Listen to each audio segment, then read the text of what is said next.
अस्सलाम वालेकुम गाइस। अच्छा गाइस, आज हम अपना टॉपिक करने जा रहे हैं। पिछली वीडियो में हमने एक्सरसाइज 1.1 कंप्लीट की थी। आज हम 1.2 स्टार्ट करने जा रहे हैं, जिसमें हम 1.2 एक्सरसाइज 1.2 का इंट्रोडक्शन करेंगे। इंट्रोडक्शन में हमने पढ़ना है कि कॉम्प्लेक्स नंबर को हमने समझना है कि ये क्या होते हैं। तो कॉम्प्लेक्स नंबर के नाम से लग रहा होगा कि ये बड़ा पेचीदा या डिफ़िकल्ट है, बट बिल्कुल भी परेशान नहीं होना, क्योंकि ये बहुत ही इजी है। बस आपने अच्छे से समझना है, कुछ भी स्किप नहीं करना, इंशाल्लाह बहुत ही अच्छे से समझ आएगी।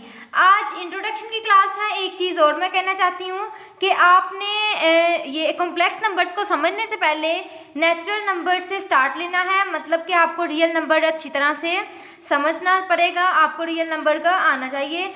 रियल नंबर में कौन कौन से नंबर्स होते हैं? नेचुरल नंबर होते हैं, होल नंबर होते हैं, इंटीजर्स होते हैं, रैशनल होते हैं, इर्रेशनल होते हैं। लेकिन अगर आपने रियल नंबर नहीं समझा तो कॉम्प्लेक्स नंबर्स को समझने के लिए पहले रियल नंबर को समझें। तो चलिए, हम कॉम्प्लेक्स नंबर को समझने से पहले हम अपने थोड़ा सा रियल नंबर का इंट्रो ले लेते हैं कि रियल नंबर होते क्या हैं एक्चुअली में। तो मैं आपको एग्जांपल के तौर पे समझाती हूँ कि जिस टाइम पर दुनिया बनी और इंसान ने गिनती शुरू की, मतलब कि इसने कहा कि इस वक्त मेरे पास, हम कोई भी एग्जांपल ले लेते हैं कि मेरे पास 4 बनानास हैं या एप्पल ले लें, हमारे पास 4 एप्पल्स हैं। हम क्या करेंगे, हमने काउंट कर लिया 1 2 3 4, हमारे पास कितने एप्पल्स हो गए? 4 एप्पल हो गए। तो हमने काउंट कर लिया कि ये तो काउंटेबल है, मींस कि 1 से स्टार्ट किया 4 तक आ गए, तो हमारे पास 4 एप्पल हो गए ना। तो ये कौन से नंबर होते हैं? Natural number. नेचुरल नंबर कहाँ से स्टार्ट होते हैं? 1 2 3 4। ये कौन से नंबर्स हैं? Natural number. तो फिर जैसे जैसे टाइम गुजरता गया, with the passage of time इंसान ने महसूस किया कि अगर मेरे पास 4 केले हैं, मीन्स 4 एप्पल हैं, तो मैंने लिख दिया 4, अगर मैं चारों के चारों खा लूँ या चारों के चारों किसी और को दे दूँ, तो फिर मैं क्या लिखूँगा? मेरे पास तो कुछ भी नहीं है कहने को, क्योंकि मैंने आगे देखा है कि मेरे पास 4 बनानास हैं या कुछ भी चीज़ों में 4 मीन्स नंबर्स हैं, तो मैंने गिन के बता दिया कि मेरे पास 4 है, 1 2 3 4। लेकिन अगर मेरे पास कुछ भी ना हो, मैं चारों के चारों किसी दूसरे को दे दूँ या चारों के चारों खा लूँ, तो मैं क्या कहूँगा कि मेरे पास कितने हैं? तो जैसे जैसे टाइम गुजरता गया कि एक और चीज़ की इन्वेंशन हुई, वो है होल नंबर्स। कि अगर मेरे पास कुछ भी ना हुआ तो मैं कह सकूँगा कि मेरे पास 0 चीज़ है, मेरे पास कुछ भी नहीं है तो मेरे पास 0 बची है। तो इस तरह होल नंबर्स की इन्वेंशन हुई। होल नंबर्स क्या होता है? 0 1 2 3 4। ये कौन से नंबर है? होल नंबर्स हैं। तो होल नंबर्स तो आ गए, लेकिन होल नंबर की इन्वेंशन करने के बाद इनको लगा कि हमने नंबर्स को मुकम्मल कर लिया। अगर हमारे पास कुछ ना होगा, तो अगर कुछ होगा तो हम काउंट करके बता देंगे, अगर कुछ ना हुआ तो हम कह देंगे कि हमारे पास 0 चीज़ है। But with the passage of time इस चीज़ की इन्वेंशन की गई कि 0 तो आ गया, बट जो नेगेटिव नंबर्स हैं उनको कैसे रिप्रेजेंट किया जाएगा? सोचने वाली बात है ना। हमने नेचुरल नंबर भी निकाल लिए, हमने होल नंबर्स भी निकाल लिए। नेचुरल नंबर कुदरती अदाद को कहते हैं और होल नंबर मुकम्मल अदाद को कहते हैं। मतलब उन्होंने सोचा कि कुदरती अदाद से लेके मुकम्मल अदाद हमारे पास हो गए हैं, लेकिन ऐसा बिल्कुल भी नहीं था। इन शॉर्ट मैं आपको बता दूं कि होल नंबर के बाद इन्होंने फिर सोचा कि हमारे पास अगर कुछ भी ना हो तो हम कहते हैं हमारे पास 0 है। अगर हमारे पास चीज़ें हों तो हम काउंट करके बता देते हैं कि हमारे पास 1 2 3 4 सो ऑन इतनी चीज़ें हैं। लेकिन अगर हमारे पास कोई नेगेटिव में वैल्यू आ जाए तो हम क्या कहेंगे उसको? फिर इस बात की इन्वेंशन हुई कि ये हम इंटीजर्स की इन्वेंशन। इंटीजर्स में लेफ्ट साइड पे जो है वो नेगेटिव लगते हैं और राइट साइड पे पॉजिटिव लगते हैं। सेंटर में क्या होता है? 0 होता है। ये कौन से नंबर्स होते हैं? इंटीजर्स नंबर होते हैं। ठीक है। इंटीजर्स नंबर के बाद वक्त के साथ साथ इंसान को जिस चीज़ की ज़रूरत पेश आती गई वो उसको ईजाद करता गया, because necessity is the mother of invention. तो मैं कुछ स्किप करने लगी हूँ। इंटीजर्स के बाद हम कंपोजिट को पढ़ेंगे। कंपोजिट के बाद prime numbers, rational number, irrational number. Lecture बहुत लंबा हो जाएगा, इसलिए मैं इन चीज़ों को स्किप कर रही हूँ, क्योंकि आज हमारा मेन टॉपिक जो है वो कॉम्प्लेक्स नंबर्स है। ठीक है। कॉम्प्लेक्स नंबर को हम जल्दी से जल्दी समझते हैं, क्योंकि ये बहुत लंबा लेक्चर हो जाएगा। चले हम अपने टॉपिक की तरफ आते हैं। जब सारे नंबर इन्वेंट हो गए, मीन्स के natural, whole, integers, composite, prime, rational, irrational, जब सारे नंबर इन्वेंट हो गए तो हमने बोला कि इनको बोलेंगे रैशनल। क्यू से हम रैशनल कहते हैं और क्यू कंप्लीमेंट को हम इर्रेशनल कहते हैं। कहा कि जब रैशनल प्लस इर्रेशनल मिलते हैं, ठीक है, इन दोनों की इन्वेंशन हुई। क्या? Rational plus irrational. Rational numbers क्या होते हैं? जो क्यू से रिप्रेजेंट रैशनल को किया जाता है। रैशनल नंबर कौन से होते हैं? आप जानते हैं कि रैशनल नंबर में natural, whole, integers, prime, composite, etc ये वाले नंबर्स आते हैं, लेकिन इर्रेशनल में कौन से आते हैं? आप जानते होंगे कि इर्रेशनल नंबर उनको कहा जाता है जो P/Q की फॉर्म में नहीं लिखे जा सकते।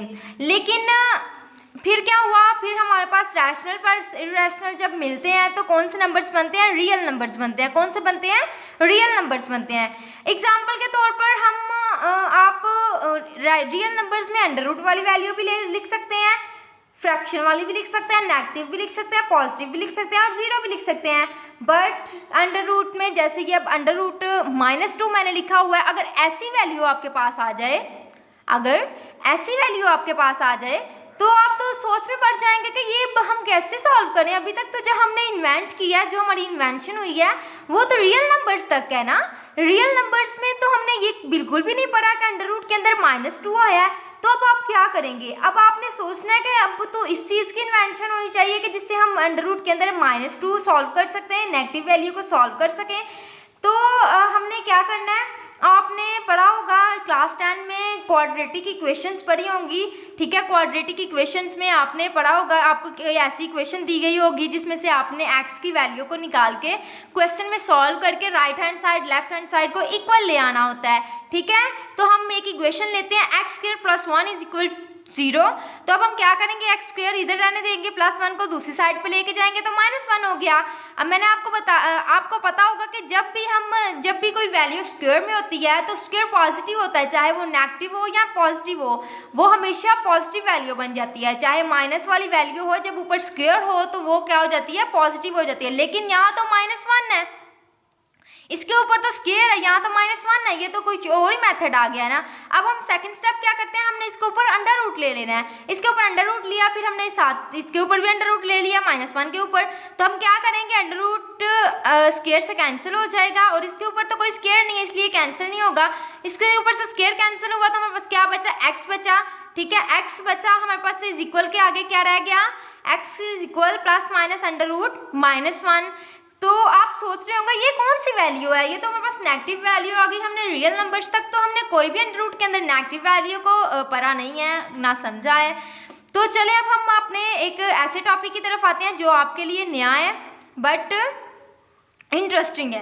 अब हम इसके बाद हमारे पास रियल नंबर की इन्वेंशन हुई, रियल नंबर के बाद इमेजिनरी की हुई। रियल नंबर तक तो हमने पढ़ लिया ना, रियल नंबर क्या होते हैं? रियल नंबर असली नंबर होते हैं, ठीक है। रियल नंबर को मैंने आपको बताया कि जब रैशनल और इर्रेशनल मिलते हैं, Q + Q0 मिलता है तो क्या बनता है?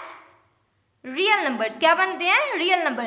ये रियल नंबर का तक तो हमें पता है, लेकिन जब ये इमेजिनरी नंबर आए हैं, हमने ये जो अंडर रूट में -1 आया है, इसको हमने लेट कर दिया इमेजिनरी। इमेजिनरी को I से लेट करते हैं ना, I से डिनोट करते हैं, I = √-1। ये क्या होगा? अब मैंने आपको इमेजिनरी का मतलब नहीं बताया। इमेजिनरी का मतलब आपकी इमेजिनेशन, आपकी सोच। अब हम अपने कॉम्प्लेक्स नंबर की तरफ आते हैं। पीछे हमने बस अपने रियल नंबर्स को रिवीजन की थी कि ताकि हम कॉम्प्लेक्स नंबर को अच्छे से समझें। कॉम्प्लेक्स नंबर एक्चुअली में होते क्या हैं? जब real number plus imaginary number आपस में मिलते हैं तो क्या बनता है? कॉम्प्लेक्स नंबर बनता है। अब रियल नंबर कौन से होते हैं? मैंने आपको बताया था रियल नंबर ये होगा, ए हमारे पास रियल नंबर है, प्लस लगा के इमेजिनरी नंबर में हम B/I ले लेते हैं। B/I क्यों लिया? B तो हमारे पास, आप सोचेंगे, कन्फ्यूज हो जाएंगे आपके, B तो हमारे पास रियल नंबर है और I चलो I है, ये तो इमेजिनरी नंबर हो गया। लेकिन इमेजिनरी नंबर के साथ B हुआ तो इसको हम क्या पढ़ेंगे? रियल पढ़ेंगे या इमेजिनरी पढ़ेंगे? फिर मैं आपको एक एग्जांपल आपको मैं एक MCQ करवाती हूँ कि जब रियल नंबर और इमेजिनरी नंबर आपस में मल्टीप्लाई होंगे तो उसके रिजल्ट में क्या बनेगा? एक इमेजिनरी नंबर बनेगा, ठीक है। ये आपका एक बहुत इंपॉर्टेंट MCQ भी है, तो आप इसको सॉल्व कर लीजिएगा। इसी तरह ये तो हमारे पास रियल हो गया, B भी हमारे पास रियल होगा, आयोटा जो है वो हमारे पास इमेजिनरी है। आप सोच रहे होंगे ये रियल और इमेजिनरी दोनों साथ है, अब हम इसको अकेले को क्या नाम दें? तो मैंने आपको MCQ में करवाया, जब रियल और इमेजिनरी मल्टीप्लाई होते हैं तो हमारे पास एक इमेजिनरी रिजल्ट में बनता है, तो हम B/I को इमेजिनरी वर्ड पढ़ सकते हैं, ठीक है। A + B/I, A हमारे पास रियल नंबर है और B/I हमारे पास इमेजिनरी नंबर है। एग्जाम्पल्स के तौर पर मैं आपको 3-4 एग्जाम्पल्स देती हूँ ताकि आपको अच्छे से इस चीज़ की समझ आ जाए। हैं कॉम्प्लेक्स नंबर्स की, तो एग्जांपल में हम अंडर रूट -2 ले लेते हैं, और सेकंड एग्जांपल हम अंडर रूट में -7 ले लेते हैं, थर्ड एग्जांपल में हम अंडर रूट -11/12 ले लेते हैं। अब हम फर्स्ट एग्जांपल की तरफ आते हैं। फर्स्ट एग्जांपल में उन्होंने अंडर रूट -2 दिया हुआ है, अंदर तो -2 है। अभी तक तो जो आपने सॉल्व किया था रियल नंबर तक वो तो पॉजिटिव अंडर रूट के अंदर होते हैं ना, लेकिन यहाँ तो क्या आ गया, नेगेटिव आ गया। अब आप सोचेंगे कि हम इसको कैसे सॉल्व करेंगे, तो आपने क्या करना है, अंडर रूट के अंदर से माइनस को सेपरेट कर देना और 2 को सेपरेट कर देना। माइनस को 1 के साथ सेपरेट कर देंगे, -1 मल्टीप्लाई बाय 2 क्या हो गया, 1 को मल्टीप्लाई करें तो 2 ही आता, -1 को मल्टीप्लाई 2 से करें तो -2, एज इट इज आ गया ना। अब हमने अंडर रूट को इसके भी साथ सेपरेट कर देना और इसके साथ भी सेपरेट कर देना। अंडर रूट को -1 के साथ सेपरेट कर दिया, मल्टीप्लाई लगा के 2 के साथ अंडर रूट को सेपरेट कर लिया। अब ये दोनों सेपरेट हो गए। अब इस चीज़ की तो वैल्यू हमारे पास है ना, मैंने आपको पीछे बताया था इमेजिनरी नंबर में इमेजिनरी एयोटा किसके इक्वल होता है, अंडर रूट -1, तो अंडर रूट -1 की जगह हमने एयोटा लगाया और under root 2 as it is आ गया। अब हम अपनी सेकंड एग्जांपल की तरफ आते हैं। सेकंड एग्जांपल में हमने लिया हुआ अंडर रूट के अंदर -7 लिया हुआ है, ठीक है, तो -7 में से भी हम -1 को सेपरेट कर लेंगे और 7 को सेपरेट कर लेंगे। सेपरेट करने के बाद हम इनके अंडर रूट को भी सेपरेट कर लेंगे, सेपरेट अंडर रूट -1 सेपरेट कर लिया, मल्टीप्लाई लगा कर अंडर रूट 7 सेपरेट कर लिया। अब हम अंडर रूट -1 की जगह आयोटा लगा देंगे, under root 7 as it is नीचे आ जाएगा। अब हम अपनी थर्ड एग्जाम्पल की तरफ आते हैं। थर्ड एग्जाम्पल में उन्होंने क्या बताया हुआ है, कौन सी एग्जाम्पल है, -11/12, इसमें भी हम माइनस को सेपरेट कर लेंगे, -1 सेपरेट हो गया और मल्टीप्लाई लगा के 11/2 सेपरेट हो गया। अब हम क्या करेंगे, अब हमने इनका अंडर रूट सेपरेट कर लेना, -1 का अंडर रूट सेपरेट कर लेना और मल्टीप्लाई लगा कर 11/12 का अंडर रूट सेपरेट कर लेना। अब अंडर रूट में -1 आयोटा के इक्वल होता है, तो हम आयोटा की वैल्यू लगा देंगे और 11/12 under root 11/12 as it is आएगा। ओके क्लास, अल्लाह हाफिज़।